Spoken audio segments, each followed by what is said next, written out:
We Built This City is a song from 1985 that was written by Bernie Taupin and performed by the group Starship. It was their first single off their second album, Knee Deep in the Hoopla. It reached #1 in the US, Australia, and Canada, and also top charts in other countries around the world. Commercially, it was a major success and probably one of the better known songs from Starship. In 2011, it won a poll on Rolling Stones, labeling it the worst song of the 80s, winning by a wide margin. In general, a lot of the music community hates this song. Hi V! Hi everyone else, welcome to Gaping Chasm. Today I'm talking about something I know very little about, and that is music.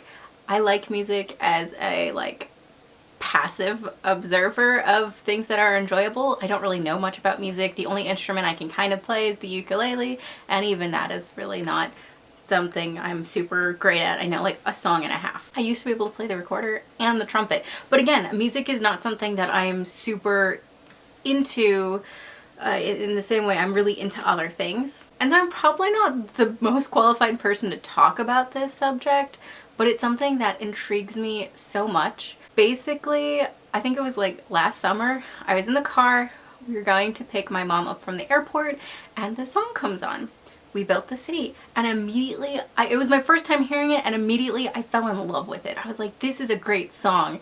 So I started looking into it, I downloaded it, I was like, wow, this is really good. Find out Bernie Taupin is the one who wrote it. I'm a big Bernie fan, I'm a big Elton John fan and a big Bernie fan.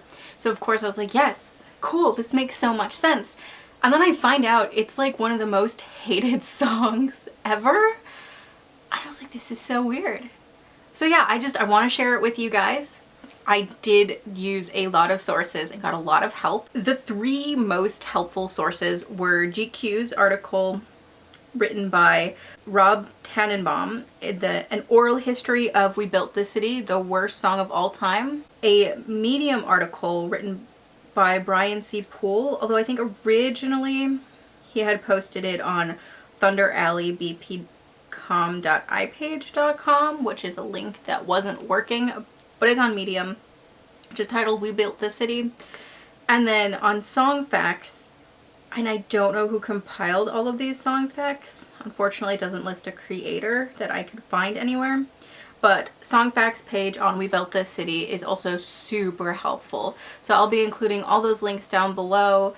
They'll be at like the top of the description box, right under a little description, as well as the other couple sources I used. There's like two major reasons this song is really hated.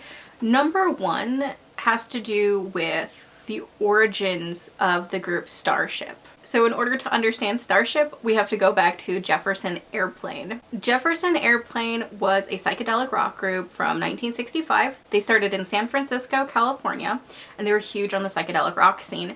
They're one of the big groups of that era, genre, you know. They were one of the like defining sounds of that genre.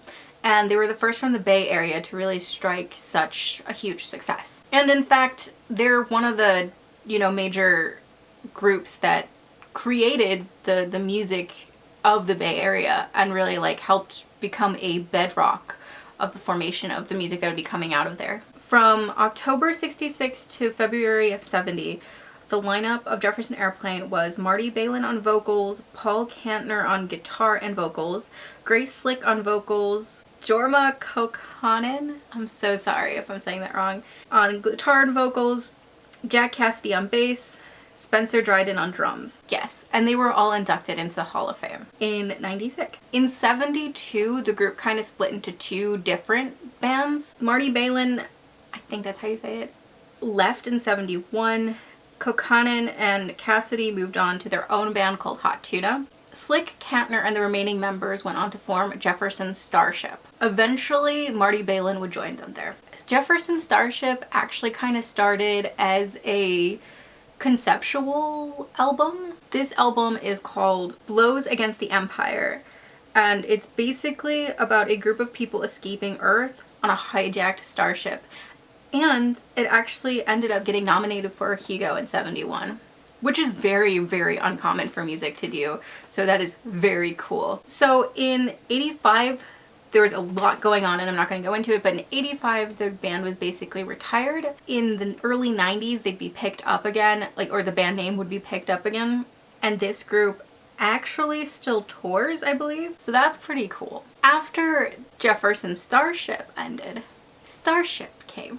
So Jefferson Starship is like an evolution of Jefferson Airplane. Starship was more or less just trying to be Jefferson Starship, but with slightly different members. So Grace Slick is still around, and she's kind of the lead. And as you're gonna see, she and, you know, the other members at the time were really trying to sort of save their careers. They were going into like their 30s, 40s, and they're going into a new era where the kind of music they were making wasn't what it was. They really were kind of getting older. They needed to make sure that they had a paycheck coming in every day, which is kind of what Starship was. It was this way for them to try to continue their careers, for better or for worse. And a lot of the music that they ended up making was not the music that sounded like the music that had defined them previously, which is a problem, especially for fans and for people who are like music aficionados. They can look back and they see the Starship era as just not as good or as genuine as the stuff that Jefferson Airplane and Jefferson Starship have been putting out. I'm getting slightly ahead of myself. In 92, Starship's name was changed to Starship featuring Mickey Thomas, and that group does still tour as well. That's the history of it. And the difference of sound between Starship and Jefferson Starship was a huge factor in why people, including members of the band, really hate the song. Like, this song, We Built This City, is seen as very hypocritical in so many ways. But the other main reason that people dislike the song are the words themselves. They find it very nonsensical. They like the song itself, they find it nonsensical. I think we can all agree it sounds lovely. Like, it is a lovely sounding song. I personally think the lyrics are really, really interesting, especially when taken on their own and not put in the context of this group. But a lot of people do point out that the song, some of the lyrics really make absolutely no sense. So I'm gonna play the song. I'm going to see if you're seeing this segment, it means I kept the song in because they didn't get like copyright struck or something. So I'm not gonna play the whole song, but I'm going to play at least part of it so that you kind of know what I'm talking about if you've never heard the song. We built this city. We built this city on rock and roll. Built this city. We built this city on rock and roll.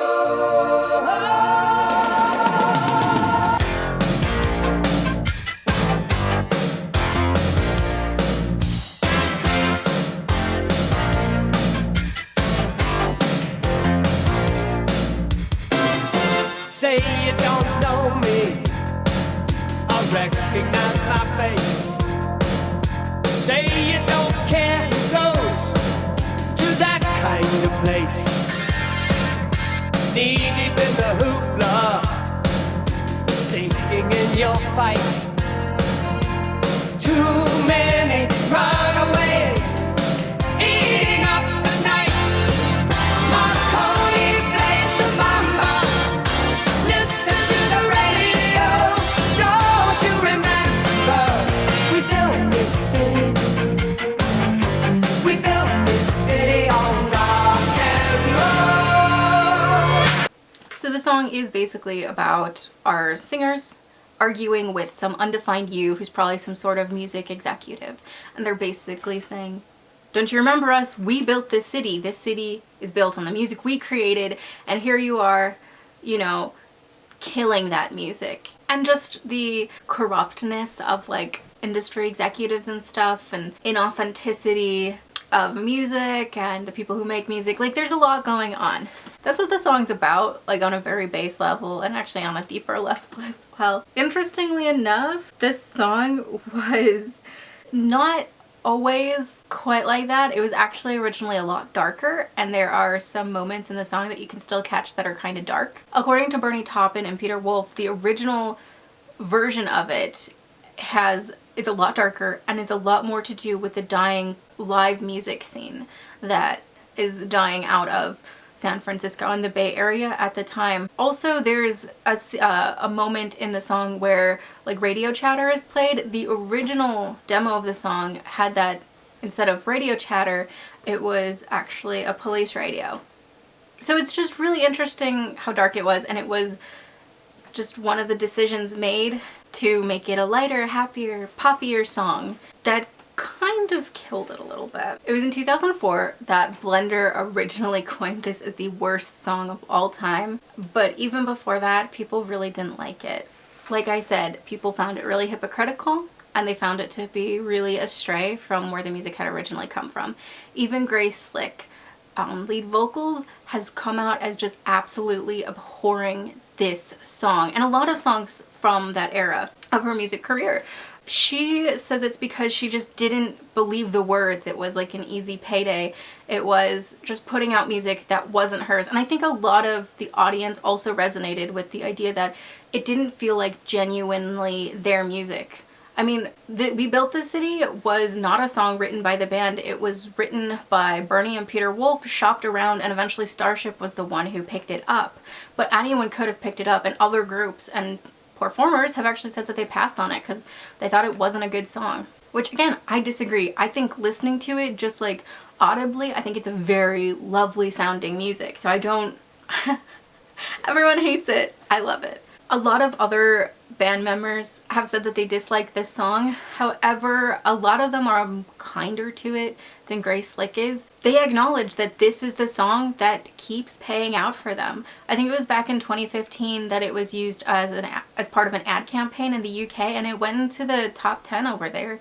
Like, it continues to reap money for them, and that's, you know, something musicians need. Unless you're Taylor Swift, you're really banking on the money from like 1 or 2 songs, and that's your retirement fund. And then speaking of like lyrics that just don't work, one that everyone is always really quick to hit is Marconi plays the Mamba. So Marconi is like the father of radio. The Mamba is a snake.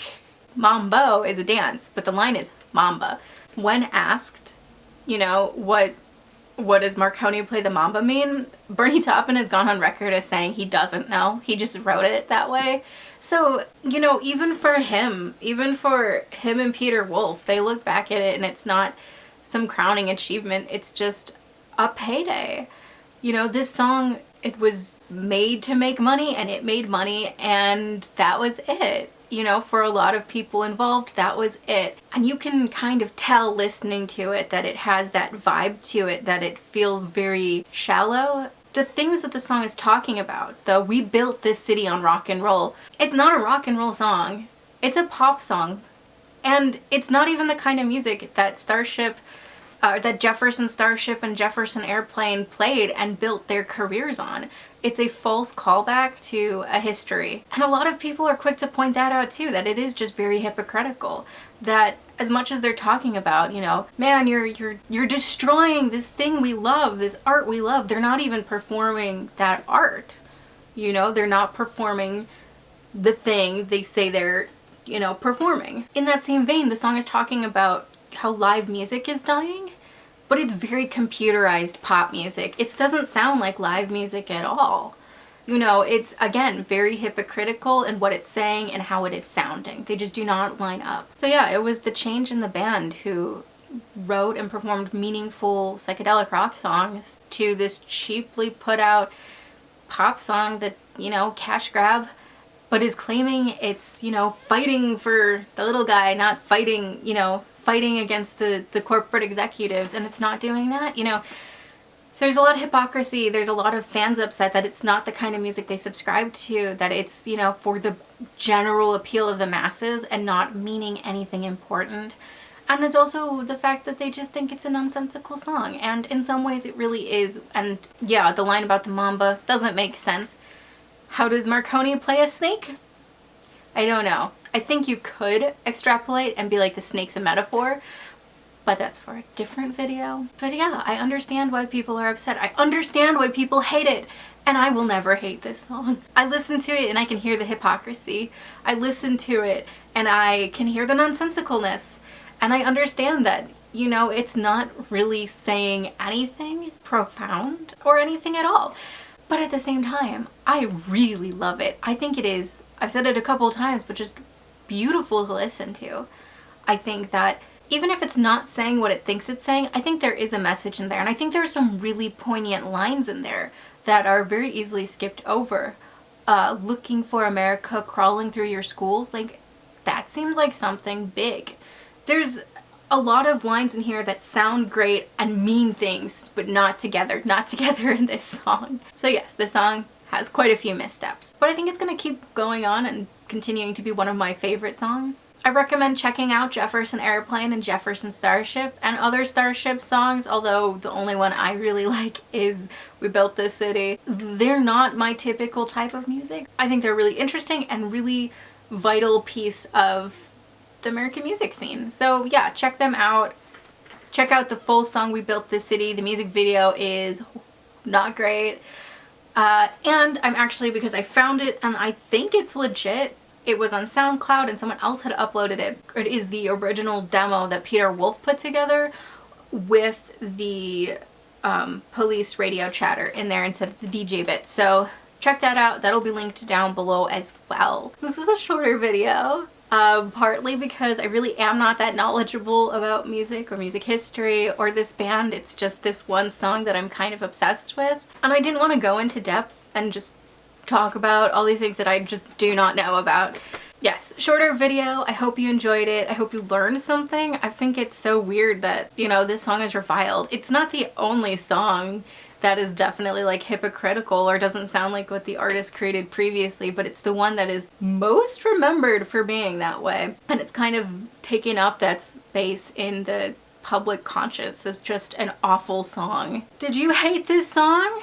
Did you ever hear it before? What are your thoughts? Are you a Starship fan? Are you a Jefferson Starship fan? You know, let's talk down below. I would someday like to return to the song and try to analyze the lyrics more in depth, but that day is not going to be anytime soon.